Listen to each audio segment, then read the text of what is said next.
Ash here interviewing people about AI, and we have Grania from Ireland. Grania from Ireland. So, what do you think about AI, Grania? Do you use it? Just going to be completely honest, I don't use it at all. I know nothing about it. Why don't you use AI? Everybody seems to be using it. I know, and I will educate myself on it, but I think I prefer in person. I know you explained to me before about how I can help with things, but I like to go to people and be inspired and be helped by other human beings.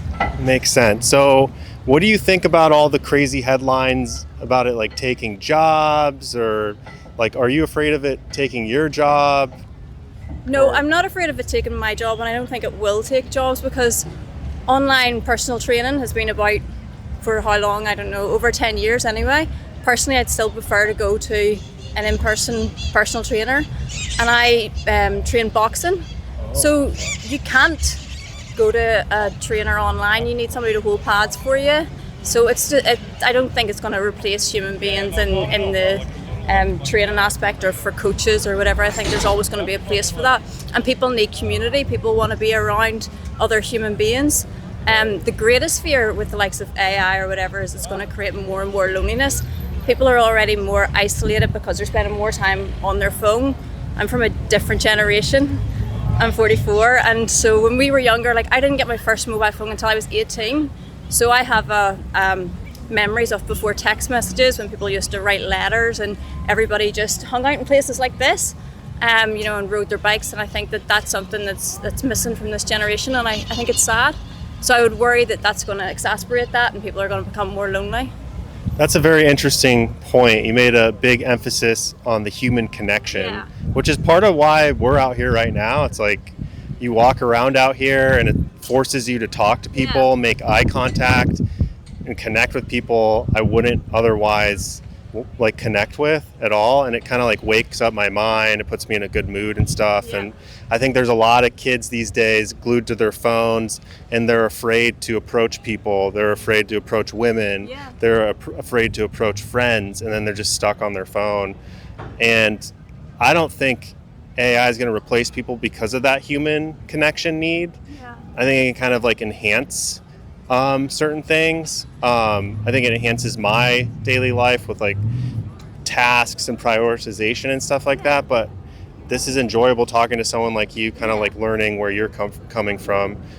Do you think you will use it in the future, or you just have no interest whatsoever? I definitely will use it, and I want to learn about it. I don't want to get left behind. Right. But I feel like I don't want people to lose the skills of being able to talk to strangers. Being able to walk into a gym and say, hey, could you take me for a one-to-one? And then, become a part of a community.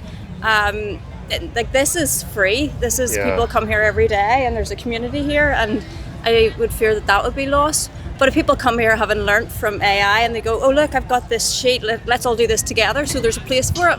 You're just getting the balance. So what is your day job? You're a trainer, boxing trainer? No, I'm a lawyer. Oh, you're a lawyer. Yeah. You're a lawyer, and you don't use it for use AI? I'm old school, so we learn from books and case law, and I'm sure people going through university now will be using it. It's just whenever I did, it wasn't a thing. What kind of law do you practice? Criminal, so I was criminal defense and then criminal prosecutor. So I'm going to tell you something that's going to blow your mind. It'll blow my mind. So part of the reason I'm out here is I build AI apps, and I build an AI app that solves cold cases, that helps solve cold cases. Because my mom disappeared 18 years ago, so I decided to turn it into something good. So I launched it. There's some investigators using it, and we're talking to like criminal defense lawyers too to use it. But I think it can help solve crime faster with AI. So you're on the cusp of something absolutely amazing then? Yeah. Traction is slow, but the mission is pure, and we're starting to get more like organic media, podcasts and stuff like that, and more people are using it every day. So I just thought, what serendipity, because it's like you're a criminal defense lawyer, and like, what are the odds, That's so inspiring that you've turned your trauma into something powerful. I really hope it works out for you. I appreciate it. Thank you so much for your time.